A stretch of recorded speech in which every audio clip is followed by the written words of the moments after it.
Hello दोस्तों, एक बार फिर स्वागत है आप सभी का। आज के इस वीडियो में मैं साइंस के जो है महत्वपूर्ण क्वेश्चन आपके लिए लेकर आया हूं और आप सभी को मैंने इससे पिछले वीडियो में समझाया था कि जो व्यापम है इसके द्वारा कांस्टेबल भर्ती परीक्षा का जो है वो नोटिफिकेशन जारी कर दिया है और 15 तारीख से इसके फॉर्म भराना स्टार्ट हो चुके हैं। और जो एग्ज़ाम की डेट है वो है 30 अक्टूबर 2025 से स्टार्ट हो जाएंगे। तो आज जब मैं वीडियो आपके समक्ष प्रस्तुत कर रहा हूं तो आज की जो तारीख है वो है 17 सितंबर। ठीक है, तो 17 सितंबर से 30 अक्टूबर तक कुल आपको अभी 45 डेज बचे हैं। ठीक है, 44 डेज हैं, 44 डेज आपके पास बचे हैं परीक्षा की तैयारी करने के लिए। ये उन लोगों के लिए है जिनका पेपर 30 तारीख से स्टार्ट हो जाएगा। पेपर जो आपको पता है कि महीने भर 1.5 महीने तक चलते हैं, तो हो सकता है किसी का नंबर बाद में भी आए, लेकिन हम जो तैयारी कर रहे हैं वो ये मान के चल रहे हैं अभी जब कि एडमिट कार्ड नहीं आए हैं तब तक हमें पता नहीं चलेगा कि किसका एग्ज़ाम कब है। तो परीक्षा की जो प्रारंभ तिथि है 30, उसको ही हम डेडलाइन लेके चल रहे हैं। तो आज 17 सितंबर को जब मैं वीडियो डाल रहा हूँ तो 30 अक्टूबर तक आपके पास 44 डेज रिमेनिंग है, बचे हुए हैं, जिसमें हमको पूरी तैयारी करनी है। तो आज के इस वीडियो में मैं आपके लिए साइंस के कुछ क्वेश्चन लेके आया हूँ जो कि बहुत महत्वपूर्ण है, वन लाइनर है, फटाफट हम इनको कर लेंगे और आप इन क्वेश्चंस का बार बार रिवीजन अवश्य करिए। तो पहले जो है मैंने कल जब नोटिफिकेशन के बारे में आपको समझाया था पूरा, तब मैंने आपको बताया था कि इसमें जो प्रथम चरण की परीक्षा योजना है इसमें जो है लिखित परीक्षा होगी जो कि MCQ मॉडल में होगी। ठीक है, MCQ मल्टीपल चॉइस क्वेश्चन जो रहेंगे, 2 घंटे का प्रश्न पत्र रहेगा। ठीक है, जिसमें 100 प्रश्न रहेंगे। अब इन प्रश्नों का जो डिवीज़न रहेगा, जो प्रश्न जो सिलेबस रहेगा वो ये है कि 40 अंक के जो रहेंगे वो सामान्य ज्ञान और तार्किक ज्ञान से संबंधित रहेंगे। 30 अंक के क्वेश्चन जो है बौद्धिक क्षमता एवं मानसिक अभिरुचि से संबंधित रहेंगे और 30 अंक जो है वो विज्ञान एवं सरल गणित के रहेंगे। तो यहाँ पर इस चैनल के माध्यम से मैं आपको विज्ञान के कम से कम, ठीक है, कम से कम 1500 क्वेश्चन की अच्छी प्रैक्टिस करवाने वाला हूँ। तो आप चैनल को सब्सक्राइब करें और वीडियोस को लास्ट तक जरूर देखें। तो बिना किसी देरी के हम इसको स्टार्ट करते हैं। तो मैं आपको यहाँ पर पहले ये बता चुका हूँ कि 17 सितंबर को ये वीडियो में डाल रहा हूँ और 30 अक्टूबर की डेडलाइन लेके हम चल रहे हैं। तो अभी हमारे पास 44 डेज जो हैं वो तैयारी के बचे हैं। आपके लिए मैं लेके आया हूँ विज्ञान के महत्वपूर्ण प्रश्न। तो हम पहले इन्हें देख लेते हैं। तो सबसे पहला प्रश्न यहाँ पर हम ले रहे हैं, ये है मानव नेत्र में प्रतिबिंब रेटिना पर वास्तविक और उल्टा बनता है। ठीक है, क्वेश्चन ये था कि जो मानव नेत्र है उस पर प्रतिबिंब कहाँ बनता है, तो ये जो है वो रेटिना पर बनता है और ये वास्तविक और उल्टा प्रतिबिंब होता है। मानव नेत्र पर जो प्रतिबिंब बनता है वो वास्तविक और उल्टा बनता है और ये रेटिना पर बनता है। ठीक है, अगला क्वेश्चन है आँख का रंग आइरिस के रंग पर निर्भर करता है। आँख का जो रंग है वो आँख की आइरिस के रंग के ऊपर निर्भर करता है। क्वेश्चन नंबर 3 है मानव नेत्र की प्रकाश संवेदी कोशिका शंकु ये रंग को पहचानती है। ठीक है, मानव नेत्र की जो प्रकाश संवेदी कोशिका होती है वो शंकु होती है जो रंग को पहचानती है। रंग को पहचानने के लिए शंकु कोशिका जिम्मेदार होती है। अगला क्वेश्चन है मानव नेत्र की प्रकाश संवेदी कोशिका, ठीक है, ये रॉड ये प्रकाश की तीव्रता को पहचानती है। ठीक है, मानव नेत्र में जो प्रकाश की संवेदी कोशिका होती है रॉड और ये प्रकाश की तीव्रता को पहचानती है और वहीं प्रकाश संवेदी कोशिका शंकु जो है वो रंग की पहचान करती है। अगला क्वेश्चन है क्वेश्चन नंबर 5, किसी वस्तु का प्रतिबिंब रेटिना पर 1/10 सेकंड तक रहता है। ठीक है, किसी भी वस्तु का जो प्रतिबिंब है वो आंख के रेटिना पर सिर्फ 1/10 सेकंड तक रहता है। अगला है चलचित्र में प्रति सेकंड 24 चित्र दिखाए जाते हैं। ठीक है, चलचित्र या जो वीडियोस होते हैं उसमें प्रति सेकंड जो है वो 24 चित्र दिखाए जाते हैं। अगला क्वेश्चन है इंद्रधनुष परावर्तन, पूर्ण आंतरिक परावर्तन एवं अपवर्तन द्वारा बनता है। ठीक है, क्वेश्चन आए कि अगर इंद्रधनुष किस प्रक्रिया के द्वारा बनता है, तो ये है परावर्तन, पूर्ण आंतरिक परावर्तन एवं अपवर्तन, इसके द्वारा इंद्रधनुष बनता है। क्वेश्चन नंबर 8 है यहाँ पर काली रंग की वस्तु सभी रंगों को अवशोषित कर लेती है। ठीक है, काली रंग की जो वस्तु है वो सभी रंगों को अवशोषित कर लेती है और सफ़ेद रंग की जो वस्तु होती है, ठीक है, सफ़ेद रंग की जो वस्तु होती है वो सभी रंगों को परावर्तित कर देती है। ठीक है, काली सभी रंगों को अवशोषित करती है और सफ़ेद जो है वो सभी रंगों को परावर्तित कर देती है। अगला क्वेश्चन है नाइक्रोम। ठीक है, नाइक्रोम जो है वो निकेल और क्रोमियम की मिश्र धातु है। ठीक है, अगर नाइक्रोम का पूछा जाए कि किसकी मिश्र धातु है तो ये निकेल और क्रोमियम की मिश्र धातु है। अगला क्वेश्चन है प्राकृतिक चुंबक लोहे का ऑक्साइड Fe2O होता है। ठीक है, प्राकृतिक चुंबक जो है वो लोहे का ऑक्साइड होता है जिसे Fe2O बोलते हैं। ठीक है, फेरस ऑक्साइड लोहे का ऑक्साइड। अगला क्वेश्चन है हाइड्रोलिक ब्रेक पास्कल के नियम पर आधारित होते हैं। ठीक है, हाइड्रोलिक ब्रेक जो है वो पास्कल के नियम पर आधारित होते हैं। क्वेश्चन नंबर 12 है जब बर्फ पानी पर तैरती है तो उसका आयतन 1/10 भाग, आयतन का 1/10 भाग पानी के ऊपर रहता है, ठीक है। जब बर्फ पानी पर तैरती है तो इसका जो है वो सिर्फ 1/10 भाग पानी के ऊपर रहता है और इसका 9/10 भाग जो है वो पानी के अंदर रहता है। अगला क्वेश्चन है, लोहा पारे पर तैरता है, ठीक है। लोहा धातु जो है वो पारे पर तैरती है। क्वेश्चन नंबर 14 है, समुद्र की लहरों को शांत करने के लिए तेल गिराया जाता है, ठीक है। जब समुद्र में बहुत बड़ी बड़ी लहरें उठती हैं तो उनको शांत करने के लिए उस पर तेल गिराया जाता है। क्वेश्चन नंबर 15 है, समुद्र की गहराई का पता करने में फेदोमीटर यंत्र का प्रयोग किया जाता है, ठीक है। समुद्र की गहराई नापने के लिए फेदोमीटर यंत्र का प्रयोग किया जाता है। वेरी इंपॉर्टेंट क्वेश्चन है, ये अक्सर पूछा जाता है। समुद्र की गहराई को मापने के लिए क्या यंत्र का प्रयोग किया जाता है, तो यह है फेदोमीटर। अगला क्वेश्चन है, अशुद्धि मिलाने पर द्रव का क्वथनांक, ठीक है। द्रव का क्वथनांक हमेशा बढ़ता है, जब भी द्रव में हम अशुद्धि मिलाते हैं तो इसका क्वथनांक हमेशा इंक्रीज होता है, बढ़ता है। अगला क्वेश्चन है, परमाणु संरचना नील्स बोर ने दिया था, ठीक है। परमाणु की संरचना का जो कंसेप्ट है वो किसने दिया था, नील्स बोर ने। ब्रोमीन एक तरल अधातु तथा पारा एक तरल धातु है, ठीक है। ब्रोमीन जो है वो एक तरल अधातु है, ब्रोमीन एक अधातु है जो कि तरल अवस्था में पाई जाती है। वहीं पारा जो है वो एक धातु है, ये भी तरल अवस्था में पाया जाता है, ठीक है। पारा धातु है और ब्रोमीन अधातु है जो कि दोनों तरल अवस्था में पाए जाते हैं। प्लेटिनम धातु को सफ़ेद सोना कहा जाता है, ठीक है। अगर क्वेश्चन आए कि सफ़ेद सोना किसे कहा जाता है, तो ये कहा जाता है प्लेटिनम को। प्लेटिनम धातु को सफ़ेद सोना कहा जाता है। अगला क्वेश्चन है क्वेश्चन नंबर 20, लिथियम सबसे हल्का और ऑस्मियम सबसे भारी धातु है, ठीक है। लिथियम जो है वो सबसे हल्की धातु है और ऑस्मियम जो है वो सबसे भारी धातु है। क्वेश्चन नंबर 21 है, पिटवा लोहा लोहे का शुद्धतम रूप है, ठीक है। लोहे के जितने भी रूप होते हैं उसमें जो पिटवा लोहा होता है वो सबसे शुद्ध लोहा होता है। प्राकृतिक गैस में सर्वाधिक मात्रा में मीथेन होता है, ठीक है। नेचुरल गैसेस जो होती हैं प्राकृतिक गैसें, इसमें सबसे अधिक मात्रा में मीथेन होता है।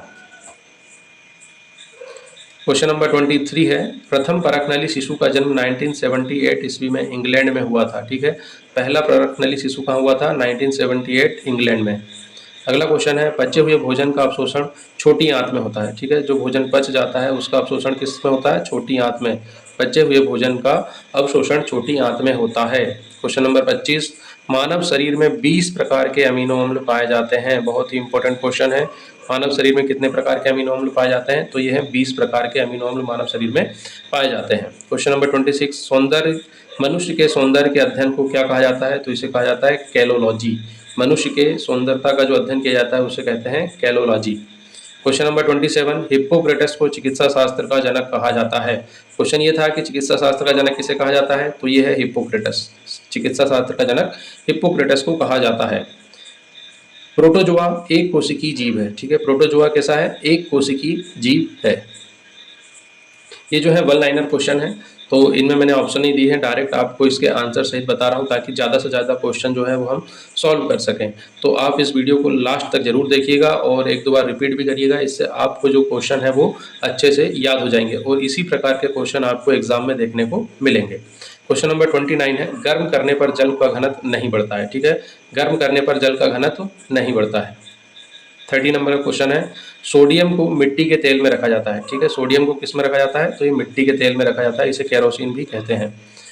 भारी जल का अणुभार 20 होता है, ठीक है। भारी जल का अणुभार कितना होता है, 20। बर्तनों में कलई करने हेतु अमोनियम क्लोराइड का प्रयोग किया जाता है, ठीक है। बर्तनों में कलई करने हेतु किसका प्रयोग किया जाता है, अमोनियम क्लोराइड का। ठोस पदार्थों की विलेयता ताप बढ़ने पर बढ़ती है, ठीक है। ठोस पदार्थ जो भी होते हैं उनकी जो विलेयता होती है वो ताप बढ़ाने पर बढ़ती जाती है। अगला क्वेश्चन है, सामान्य ताप एवं दाब पर किसी गैस के 1 ग्राम अणु का आयतन 22.4 लीटर होता है, ठीक है। सामान्य ताप एवं दाब पर किसी गैस के 1 ग्राम अणु का जो आयतन होता है वो 22.4 लीटर होता है। बहुत ही फैक्चुअल क्वेश्चन है, ज़्यादा घुमा फिरा के या ज़्यादा डिटेल में नहीं जा रहे हैं, डायरेक्ट याद करना है क्योंकि ये वन लाइनर और वन डे एग्जाम के लिए काफ़ी इंपॉर्टेंट होते हैं। फलों के रसों को सुरक्षित रखने के लिए फार्मिक अम्ल का प्रयोग किया जाता है। फलों के रसों को सुरक्षित रखने के लिए फार्मिक अम्ल का प्रयोग किया जाता है। मैग्नेटाइट लोहे का अयस्क है, ठीक है। मैग्नेटाइट लोहे का एक अयस्क है। वेल्डिंग करने में ऑक्सीजन एवं एसिटिलीन गैस का मिश्रण प्रयोग किया जाता है। वेल्डिंग जो करते हैं उसमें ऑक्सीजन एवं एसिटिलीन गैस का प्रयोग किया जाता है। प्रयोगशाला में यूरिया का निर्माण वोलर ने किया था, ठीक है। प्रयोगशाला में यूरिया का निर्माण किसने किया था, वोल्हर ने किया था। वोल्हर, इसने यूरिया का निर्माण प्रयोगशाला में किया था। अगला क्वेश्चन है, 39 कृत्रिम सुगंधित पदार्थ बनाने में एथिल एसीटेट का प्रयोग किया जाता है। ठीक है, कृत्रिम सुगंधित पदार्थ बनाने के लिए एथिल एसीटेट का प्रयोग किया जाता है। शहद का मुख्य घटक क्या है? तो यह है फ्रक्टोज। शहद का मुख्य घटक क्या है? फ्रक्टोज। आधुनिक आवर्त सारणी का निर्माण किसने किया था? तो आधुनिक आवर्त सारणी का निर्माण किया था मोसले ने। अभी जो आवर्त सारणी हम देखते हैं वो मोसले के द्वारा निर्धारित की गई है। कोयला की खानों में मीथेन गैस निकलती है। ठीक है, कोयला की जो खानें रहती हैं, खदानें रहती हैं, उसमें से मीथेन गैस निकलती है। दूध जो है वो पानी, प्रोटीन एवं कार्बोहाइड्रेट का मिश्रण है। ठीक है, दूध क्या है? पानी, प्रोटीन एवं कार्बोहाइड्रेट का एक मिश्रण है। सबसे हल्का गैस हाइड्रोजन है। ठीक है, सबसे हल्की गैस कौन सी है? हाइड्रोजन है, ये सबसे हल्की गैस है। क्वेश्चन नंबर 45 है, सूर्य का ताप बोलोमीटर यंत्र से मापा जाता है। ठीक है, क्वेश्चन आएगा कि सूर्य का ताप मापने का यंत्र कौन सा है? तो ये है बोलोमीटर। याद रखिएगा, सूर्य का ताप मापने का यंत्र है बोलोमीटर। शरीर में लगभग कितना प्रतिशत जल होता है? तो शरीर का 65 से 80% जो होता है वो जल होता है। शरीर का 65 से 80% क्या होता है? जल। विद्युत चुंबक नर्म लोहे के बनाए जाते हैं। ठीक है, विद्युत चुंबक कैसे बनाए जाते हैं? किस लोहे के? तो ये नर्म लोहे के बनाए जाते हैं। सर्वाधिक क्रियाशील तत्व कौन सा है? तो ये है फ्लोरीन। सर्वाधिक क्रियाशील तत्व है फ्लोरीन। किसी शुद्ध धातु का प्रतिरोध ताप बढ़ाने पर क्या होता है? हमेशा बढ़ता है। ठीक है, किसी भी शुद्ध धातु का जो प्रतिरोध है वो ताप बढ़ाने पर हमेशा बढ़ता है। हाइड्रोजन सबसे कम परमाणु भार वाला तत्व है। ठीक है, हाइड्रोजन क्या है? सबसे कम परमाणु भार वाला तत्व है। क्वेश्चन नंबर 51 है, गुर्दे का भार कितना होता है? तो गुर्दे का भार लगभग 150 ग्राम होता है। ठीक है, 150 ग्राम होता है गुर्दे का भार। साबुन के निर्माण में एस्टरीकरण की प्रक्रिया प्रयुक्त की जाती है। ठीक है, साबुन का निर्माण जो करते हैं तो वो एस्टरीकरण की प्रक्रिया के द्वारा किया जाता है। जो गहरा जल शांत बहता है, ये बर्नौली ने अपनी प्रमेय से सिद्ध करके बताया था। ठीक है, ये बर्नौली प्रमेय के अनुसार होता है, गहरा जल शांति से बहता है। क्वेश्चन नंबर 54 है, भारी जल का उपयोग न्यूट्रॉन मंदक एवं ट्रेसर के रूप में किया जाता है। ठीक है, भारी जल का उपयोग न्यूट्रॉन मंदक एवं ट्रेसर के रूप में किया जाता है। एथिलीन गैस का उपयोग फलों को पकाने में किया जाता है। ठीक है, एथिलीन गैस का उपयोग जो है वो फलों को पकाने के लिए किया जाता है। अर्जेंटाइट चांदी का अयस्क है। ठीक है, चांदी किससे प्राप्त किया जाता है? तो चांदी का एक अयस्क है अर्जेंटाइट। कोल गैस मुख्यतः हाइड्रोजन एवं मीथेन का मिश्रण होता है। कोल गैस जो होती है वो हाइड्रोजन एवं मीथेन का मिश्रण होती है।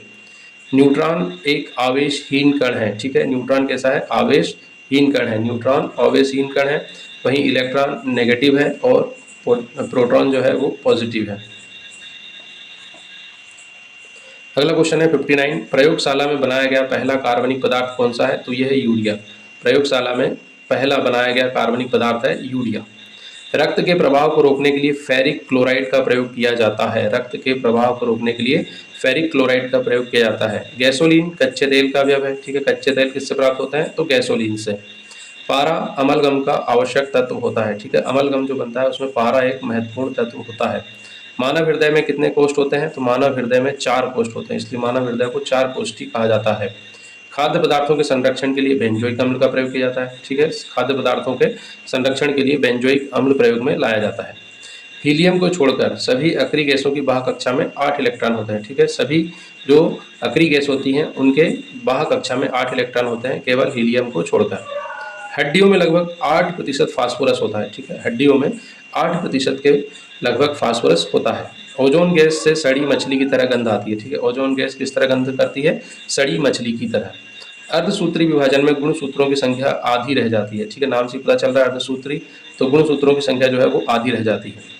आसंजक बल के कारण ब्लैक बोर्ड पर चौक से लिखा जाता है। ठीक है, किसी भी ब्लैक बोर्ड पर, व्हाइट बोर्ड पर लिखने की जो प्रक्रिया होती है वो आसंजक बल के कारण ही होती है। ठीक है, ये याद रखिएगा, घर्षण बल का एक प्रकार है आसंजक बल। 70 नंबर का क्वेश्चन है, स्थायी चुंबक बनाने के लिए इस्पात और अस्थायी चुंबक बनाने के लिए नर्म लोहे का प्रयोग किया जाता है। ठीक है, स्थायी चुंबक बनाना हो तो इस्पात का और अस्थायी चुंबक बनाना हो तो नर्म लोहे का प्रयोग किया जाता है। चुंबक के ठीक मध्य में चुंबकत्व नहीं होता है। ठीक है, चुंबक के ठीक मध्य में चुंबकत्व नहीं होता है। चुंबक का एक पोल होता है नॉर्थ और दूसरा होता है साउथ, और इनके मध्य में चुंबकत्व नहीं होता है।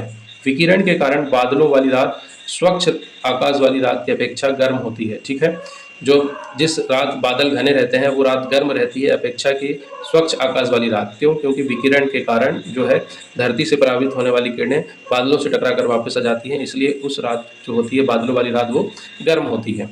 ठोसों एवं पारे में ऊष्मा का संचरण चालन विधि द्वारा होता है। ठीक है, जो ऊष्मा संचरण की 3 विधि है, चालन, संवहन और विकिरण। तो ठोसों और पारे में जो ऊष्मा का संचरण होता है वो चालन विधि के द्वारा होता है। अशुद्धि मिलाने पर द्रव का क्वथनांक हमेशा बढ़ता है। ठीक है, अशुद्धि मिलाने पर द्रव का क्वथनांक हमेशा बढ़ेगा। ठीक, क्वेश्चन नंबर 75 है, केशिकत्व के कारण ब्लॉटिंग पेपर स्याही सूख जाती है। ठीक है, केशिकत्व के कारण जो ब्लॉटिंग पेपर द्वारा क्या करता है, स्याही को सोख लिया जाता है। पीतल के बर्तनों पर निकेल की पॉलिश की जाती है। ठीक है, पीतल के बर्तन पर किसकी पॉलिश की जाती है, निकेल की। स्वप्नों के अध्ययन को ऑर्निरोलॉजी कहते हैं। ठीक है, स्वप्नों के अध्ययन को क्या कहते हैं, ऑर्निरोलॉजी कहते हैं। क्वेश्चन नंबर 78 है, पानी के अंदर हवा का बुलबुला जिसकी सतह उत्तल होती है अवतल लेंस की भांति कार्य करता है। ठीक है, पानी के अंदर जो हवा का बुलबुला होता है इसकी सतह तो उत्तल होती है और ये अवतल लेंस की भांति कार्य करता है। ध्वनि तरंगें ठोस तथा गैस दोनों माध्यमों में चल सकती हैं। ठीक है, ध्वनि तरंगें क्या है, ठोस और गैस दोनों माध्यमों में चल सकती हैं। क्वेश्चन नंबर 80 है, लेजर बीम का उपयोग कैंसर चिकित्सा में होता है। ठीक है, लेजर बीम का उपयोग कैंसर चिकित्सा में होता है। 81 है, कांच से होकर गुजरने पर प्रकाश की गति न्यूनतम होगी। ठीक है, कांच से गुजरने पर प्रकाश की गति न्यूनतम होगी। 82, जैव अणु का संश्लेषण और टूट जाना उपापचय है। ठीक है, जैव अणु का जो संश्लेषण और टूट जाना उपापचय कहलाता है। क्वेश्चन नंबर 83 है, ग्रहों की गति का नियम जॉन्स केपलर ने दिया था। ठीक है, ग्रहों की जो गति से संबंधित 3 नियम है वो किसने दिए थे, जॉन्स केपलर ने। गैलेना सीसा का एक अयस्क है। ठीक है, गैलेना किसका अयस्क है, सीसा का। लेड का एक अयस्क है गैलेना। क्वेश्चन नंबर 85 है, आवर्त सारणी का सबसे बड़ा आवर्त जो है वो 8वां आवर्त है, षष्टम 6वां आवर्त है। ठीक है, आवर्त सारणी का सबसे बड़ा आवर्त जो है वो 6वां आवर्त है, षष्टम। आवर्त सारणी का सबसे छोटा आवर्त है वो है प्रथम। आधुनिक आवर्त नियम का प्रतिपादन किसने किया था, मोसले ने। तो आधुनिक आवर्त सारणी किसने दी थी, मोसले ने। मेंडलीफ के आवर्त सारणी में तत्वों के वर्गीकरण का आधार क्या था, तो मेंडलीफ ने तत्वों को परमाणु द्रव्यमान के आधार पर वर्गीकृत किया था। हड्डी में सबसे अधिक मात्रा में कैल्शियम फॉस्फेट होती है। ठीक है, हड्डी में सबसे अधिक मात्रा किसकी होती है, कैल्शियम फॉस्फेट की। गर्दन में कशेरुकी की संख्या 7 होती है। ठीक है, गर्दन जो होती है अपनी उसमें जो कशेरुकी की संख्या होती है वो होती है 7। क्वेश्चन नंबर 91 है, मूत्र का रंग पीला यूरोक्रोम के कारण होता है। ठीक है, मूत्र का रंग जो पीला होता है वो यूरोक्रोम के कारण होता है। बहुत ही आईएमपी क्वेश्चन है, ये बहुत इंपॉर्टेंट क्वेश्चन है, पूछा जाता है। हाइपोथैलेमस शरीर में भूख, प्यास तथा ताप को नियंत्रित करता है। ठीक है, हाइपोथैलेमस जो होता है शरीर में वो भूख, प्यास और ताप को नियंत्रित करता है। तो ये थे साइंस के 1 लाइनर 92 क्वेश्चन। इसमें काफ़ी क्वेश्चन बहुत ही इंपॉर्टेंट है जो कि पिछली परीक्षाओं में पूछे गए हैं और अक्सर ये क्वेश्चन रिपीट होते रहते हैं।